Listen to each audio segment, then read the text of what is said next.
کے آغاز میں آپ کو بتائیں قادیانی مبارک ثانی کیس میں تاریخی پیش رفت۔ سپریم کورٹ نے غلطی کی اصلاح کر لی۔ نظر ثانی فیصلے میں درستگی کے لیے حکومت کی درخواست منظور کر لی گئی۔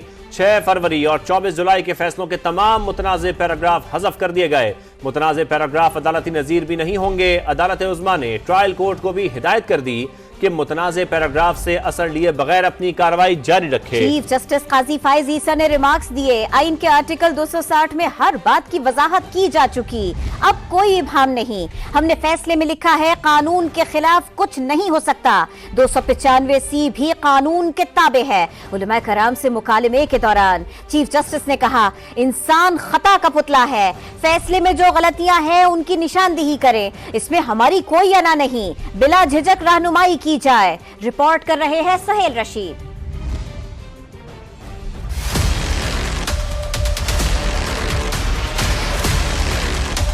مبارک ثانی کیس کے فیصلوں کا بڑا تنازع ایک ہی سماعت میں حل۔ 24 جولائی کے نظر ثانی فیصلے میں درستگی کی حکومتی درخواست منظور۔ 6 فروری کے اصل فیصلے اور 24 جولائی کے فیصلوں کے تمام متنازع پیراگراف بھی حذف کر دیے گئے۔ سپریم کورٹ نے قرار دیا کہ متنازع پیراگراف عدالتی نظیر بھی نہیں ہوں گے۔ ٹرائل کورٹ کو متنازع پیراگراف سے اثر لیے بغیر کارروائی جاری رکھنے کی ہدایت۔ حذف کردہ پیراگراف میں قادیانیوں کی ممنوعہ کتاب، تبلیغ و تشہیر اور دفعات کے اطلاق کا ذکر تھا۔ چیف جسٹس قاضی فائز عیسیٰ نے کہا، 6 فروری کا فیصلہ نظر ثانی کے بعد پیچھے رہ گیا، اب ہمیں آگے کی طرف دیکھنا چاہیے۔ آئین کے آرٹیکل 260 میں ہر بات کی وضاحت کی جا چکی ہے، اب کوئی ابہام نہیں۔ ہم نے فیصلے میں لکھا ہے قانون کے خلاف کچھ نہیں ہو سکتا۔ 295C بھی قانون کے تابع ہے۔ انسان خطا کا پتلا ہے۔ آپ نے نظر ثانی کی درخواست دی، ہم نے فوراً لگا دی۔ نظر ثانی فیصلے میں بتائیں کون سے پیراگراف غلط ہیں، ہماری کوئی انا نہیں، بلا جھجک رہنمائی فرمائیں۔ مکالمے کے دوران چیف جسٹس نے قائد اعظم سمیت تحریک پاکستان، مفتی محمود اور مسجد محبت خان سے اپنے والد کے تعلق کا حوالہ دیا۔ جسٹس فائز عیسیٰ نے علماء کرام کو مرزا غلام احمد قادیانی کے دعوے دہرانے سے بھی روک دیا۔ کہا، میں اس کی باتوں کو سننا بھی نہیں چاہتا، میں نے تفسیر صغیر کی شکل بھی نہیں دیکھی۔ مفتی تقی عثمانی نے سماعت میں ترکیہ سے ویڈیو لنک پر شرکت کی۔ کہا، 6 فروری کے فیصلے اور نظر ثانی پر بھی تبصرہ بھیجا تھا، معلوم نہیں آپ تک پہنچا یا نہیں۔ چیف جسٹس نے کہا، وہ منگوا لیں، اگر سب علماء کی رائے فیصلے میں شامل ہوتی تو فیصلہ نہیں کتاب بن جاتی۔ اس پر مفتی تقی عثمانی بولے، ایسے معاملات میں طویل فیصلے لکھنا پڑتے ہیں۔ عدالت میں ایک موقع پر اپوزیشن رہنما حامد رضا نے کہا، حکومت نے ہماری گزارشات پر درخواست نہیں دی۔ وکیل لطیف کھوسا نے حامد رضا کی بات سننے کی استدعا کی۔ کہا، ہم پارلیمان کے نمائندے ہیں، جس پر چیف جسٹس قاضی فائز عیسیٰ نے جواب دیا، آپ پارلیمان میں جا کر بات کریں، یہاں علماء موجود ہیں اور آپ کا رتبہ علماء کے برابر نہیں۔ اسلامی نظریاتی کونسل نے مبارک ثانی کیس کی سماعت کے دوران اپنی تجاویز پیش کی، جس پر علماء کرام نے اتفاق کیا۔ سماعت کے دوران علماء کرام نے اپنے دلائل بھی دیے۔ مفتی تقی عثمانی نے ترکیے سے بذریعہ ویڈیو لنک شرکت کر کے دلائل دیے۔ سید جواد علی نقوی نے بھی لاہور سے ویڈیو لنک پر دلائل دیے۔ مولانا فضل الرحمان، مفتی شیر محمد، صاحبزادہ ابو الخیر، محمد زبیر، مولانا طیب قریشی، مولانا ڈاکٹر عطا الرحمان نے اپنی ذاتی حیثیت میں دلائل دیے۔ اسی بارے میں آپ کو بتائیں، اسلامی نظریاتی کونسل نے مبارک ثانی کیس کی سماعت کے دوران اپنی تجاویز پیش کی۔ اس کے ساتھ ساتھ آپ کو بتائیں کہ سربراہ JUI مولانا فضل الرحمان نے مبارک ثانی کیس میں سپریم کورٹ کے فیصلے پر کل یوم تشکر منانے کا اعلان کر دیا۔ 7 ستمبر کو لاہور میں مینار پاکستان پر یوم الفتح منایا جائے گا۔ اسلام آباد نے پریس کانفرنس کرتے ہوئے کہا، دنیا کی کوئی طاقت عقیدہ ختم نبوت کے خلاف سازش نہیں کر سکتی۔ سپریم کورٹ اور پارلیمنٹ کا شکریہ ادا کیا۔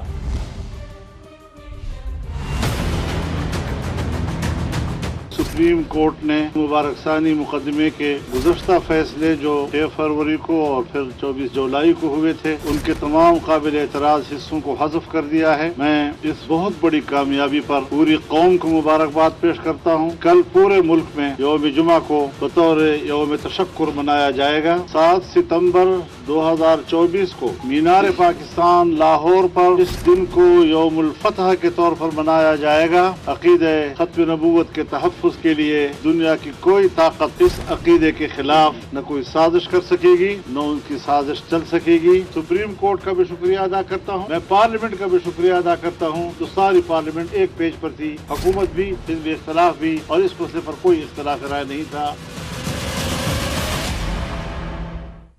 सुप्रीम कोर्ट ने हमसे मशवरा करके फैसला जारी किया। साहिबजादा अबुल खैर की प्रोग्राम नदीम मलिक लाइव में गुफ्तगू। कहा चीफ जस्टिस ने हमें अपने चेंबर में बुलाया। मैं, मौलाना फजलुर रहमान, मौलाना अतउर रहमान, मौलाना शम्स और फरीद पराचा चेंबर में मौजूद थे। चीफ जस्टिस ने कहा जो कुछ आगे भी लिखेंगे वो भी आपके मशवरे से लिखेंगे। हमसे मशवरा करके उन्होंने ये किया, हमें बुला लिया था चैम्बर के अंदर। मैं था, मौलाना फजलुर रहमान साहब थे और क्या नाम है मौलाना अतउर रहमान साहब थे, अपने शरीफ फरीद पराचा साहब थे और मौलाना हबीबुल हक साहब थे और मौलाना शम्सुर रहमान साहब थे। फिर उन्होंने ये भी वादा किया कि इंशाल्लाह आइंदा जो हम क्या नाम है नया फैसला लिखेंगे वो भी आपके मशवरे से लिखेंगे। आशिकान मुस्तफ़ा सल्लल्लाहु अलैहि वसल्लम की खत्म नबूवत पे ईमान लाने वालों की बहुत बड़ी फतह है और हम मुबारकबाद देते हैं चीफ जस्टिस साहब को भी और सुप्रीम कोर्ट को भी। हम शुक्रिया अदा करते हैं उनका और कौम को मुबारकबाद देते हैं कि बहुत बड़ी एक मुसीबत टल गई हूँ समझ लीजिए। एक बार फिर जलसा कैंसिल, तफसील इसी बुलेटिन में।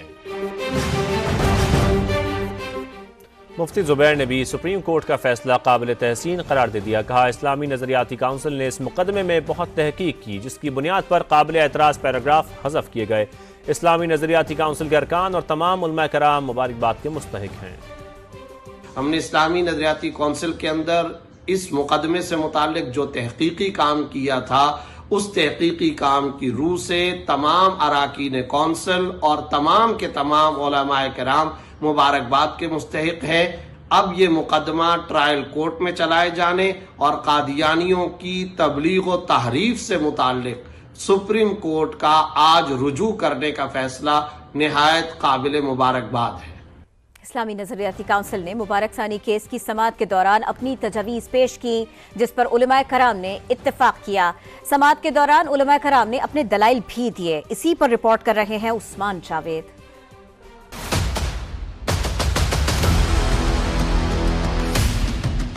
सुप्रीम कोर्ट में मुबारक सानी केस के फैसले पर नजरसानी की दरखास्त। चीफ जस्टिस काजी फाइज़ की सरबराही में 3 रुकनी बेंच ने समाअत की। मुफ्ती तकी उस्मानी ने समाअत में तुर्की से बजरिया वीडियो लिंक शिरकत की, दलाइल दिए। कहा नजरसानी फैसले में शुरू के पैराग्राफ दुरुस्त हैं और ये तयशुदा हैं। आपने पैराग्राफ 42 पर कादियानी के लिए तबलीग का लफ्ज इस्तेमाल किया। ज़ाब्ता फौजदारी की 298C के तहत वो तबलीग नहीं कर सकते। मुफ्ती तकी उस्मानी ने फैसले में पैराग्राफ 7 और 42 को मुकम्मल हज़फ करने की इस्तदा कर दी। कहा कादियानियों को अक़लियत करार देना इस्लामी तारीख के तमाम फैसलों के खिलाफ था। कभी नहीं हुआ कि नबूवत के झूठे दावेदार और उसके पैरोकारों को अक़लियत कहा गया हो। हम कादियानियों को तब अक़लियत मानने को तैयार हैं जब वो खुद अपने आप को बतौर अक़लियत रजिस्टर करवाएं और गारंटी दें कि वो मुसलमानों की अलामात भी इस्तेमाल नहीं करेंगे। मुफ्ती तकी उस्मानी ने कहा सरबराह एवं मलकत को तजवीज़ दी थी कि कादियानियों से कहें वो खुद को अक़लियत डिक्लेयर करके मखसूस नशिस्त लें। आप बतौर चीफ जस्टिस रियासत को यही तजवीज़ दे सकते हैं। अदालत ने मौलाना फजलुर रहमान, मुफ्ती शेर मोहम्मद, अबुल खैर मोहम्मद जुबैर और जमात इस्लामी के फरीद पराचा से मुआवनत ली।